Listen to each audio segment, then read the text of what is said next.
Imagine this for a moment. You wake up in a land you helped build. You farm its soil. You trade in its markets. You raise your children believing they will live better than you did. But every decision about your life is made by strangers, men who live an ocean away, who have never seen your face, never felt your struggle, and never cared about your voice. Now imagine being told to obey, to pay, to remain silent.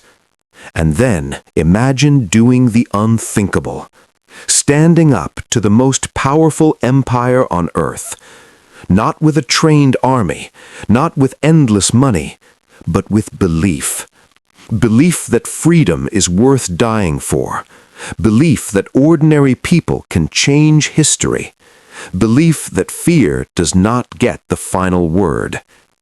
In the late 1700s, 13 small colonies made a choice that shocked the world. They chose resistance over comfort, hope over obedience, and courage over survival. Most experts said they would fail. Many expected them to be crushed within months.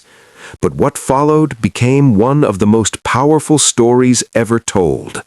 A story of hunger, sacrifice, betrayal, resilience, and vision. This is not just the story of a war. This is the story of how an idea defeated an empire. This is how the United States won its independence. Part 1. Life under the British Empire. For more than 100 years, the American colonies lived under British rule. At first, it didn't feel like oppression. Britain offered protection, trade opportunities, and a sense of belonging to the world's most powerful empire. Life moved forward. Towns grew. Farms expanded. Commerce flourished. But slowly, the relationship began to change. After fighting expensive wars in Europe, Britain needed money. And the colonies, prosperous and growing, became the target. Taxes were introduced, first small, then heavier. The Stamp Act, the Sugar Act, the Townshend Acts, each one reaching deeper into colonial life. What made it worse wasn't just the money, it was the message. The colonists had no representatives in British Parliament. They had no vote, no voice. Decisions about their lives were made without them. No taxation without representation wasn't a slogan, it was a demand for dignity. British soldiers began appearing in colonial cities, not as protectors, but as enforcers. They lived among civilians, watched their movements, and reminded them who held power. Tension filled the streets. Trust dissolved. Then came moments that changed everything. In Boston, British troops fired into a crowd of civilians. The Boston Massacre shocked the colonies. It wasn't just violence, it was proof. Proof that the empire would use force to maintain control. The anger spread from city to city, colony to colony. Meetings were held in secret. Pamphlets circulated. Conversations turned dangerous. The colonies were no longer just unhappy. They were awakening. And once people begin to believe they deserve freedom, ruling them becomes nearly impossible. Part 2. When resistance became revolution. As British control tightened, colonial resistance hardened. Words became actions, protests turned bold, and boldness turned into defiance. The most famous act of defiance came under cover of darkness. In Boston Harbor, colonists disguised as Native Americans boarded British ships and threw hundreds of chests of tea into the water. The Boston Tea Party was not chaos, it was calculated, a public declaration that obedience had ended. Britain's response was swift and brutal. Ports were shut down, trade was strangled, laws were imposed to punish the colonies into submission. But something unexpected happened. Instead of breaking unity, Britain created it. Colonies that once argued with each other now stood together. They sent supplies. They shared information. They began to see themselves as one people. Then came the power of ideas. Thomas Paine's words ignited minds across the colonies. He spoke plainly, directly, and fearlessly. He didn't write for scholars, he wrote for farmers, laborers, and shopkeepers, and his message was simple. Freedom is not a gift from kings, it is a right of the people.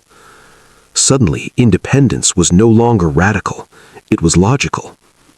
Tensions finally exploded in Lexington and Concord. British troops marched to seize weapons. Colonial militias stood their ground. Shots were fired.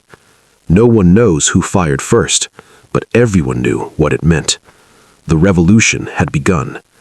What started as resistance had now become war, and the colonies were stepping into a fight they were never supposed to win.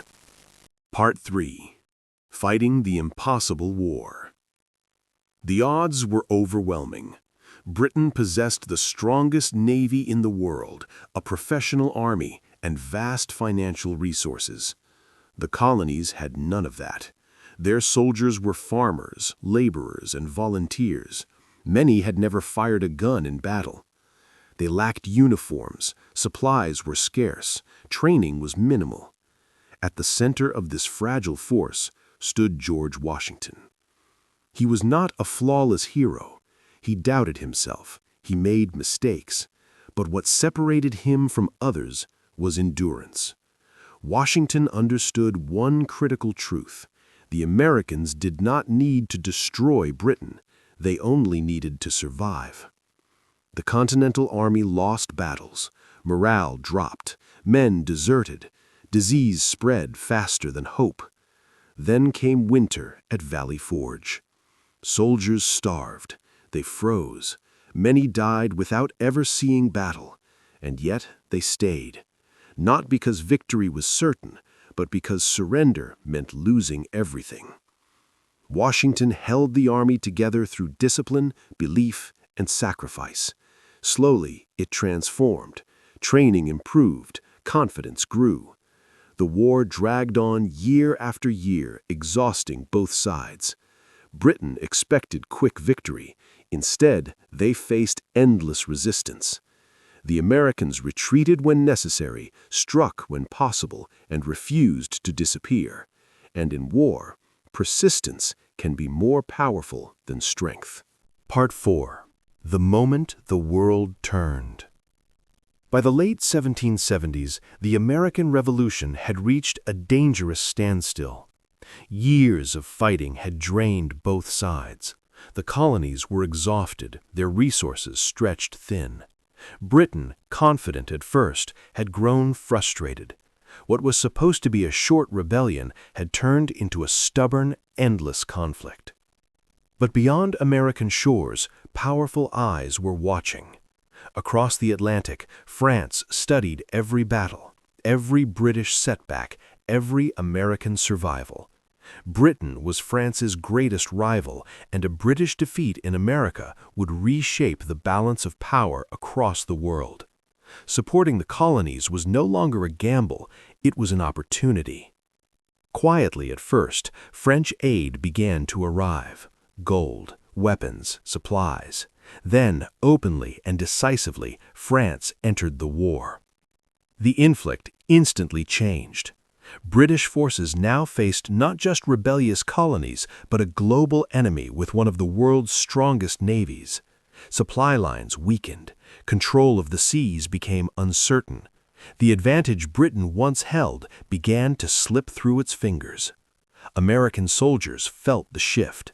Hope returned. Confidence grew. For the first time, victory felt possible. The final act unfolded in Virginia. At Yorktown, General Cornwallis believed he was safe, protected by the sea. He was wrong. American forces closed in on land, while French ships sealed the coast. Trapped between two unstoppable forces, the British army had nowhere to retreat. Days of bombardment followed. Cannons thundered, smoke filled the air, morale collapsed. Then the unthinkable happened. The British surrendered. When the news spread, it shook the world. The greatest empire of the age had been defeated not by another empire, but by determination, endurance, and unity. Yorktown was more than a military victory. It was proof that the impossible could be achieved. History had turned. Part 5. The Price of Freedom and the Promise of Tomorrow. Victory did not arrive with pure celebration. It arrived with silence. The land was scarred by years of war. Cities bore the marks of battle. Families mourned sons who never returned. Independence had been won, but at a staggering cost. In 1783, Britain formally recognized the independence of the United States. The war was over. The empire had stepped aside, and in its place stood a fragile new nation, uncertain of what came next. There was no roadmap. The United States was not united by wealth or power, but by an idea that people could govern themselves, that authority should rise from the consent of the governed, that freedom belonged not to the few, but to all. But freedom demanded responsibility. The leaders of this new nation faced enormous challenges. They had to create laws without becoming tyrants, build unity without crushing diversity, protect liberty without allowing chaos. The revolution had removed a king. Now Americans had to prove they did not need one. The true legacy of the American Revolution was not victory on the battlefield. It was the message it sent to the world. Empires were not invincible. Ordinary people, bound by belief and courage, could change the course of history. Yet the lesson was also clear. Freedom is never permanent. It must be protected, questioned, and renewed by every generation. The story of American independence is not just about the past. It is a reminder for the present and a warning for the future. That courage can create nations, that sacrifice gives birth to liberty, and that the fight for freedom never truly ends. If stories like this move you, if history, courage, and freedom matter to you, subscribe to the channel and let's keep these stories alive together.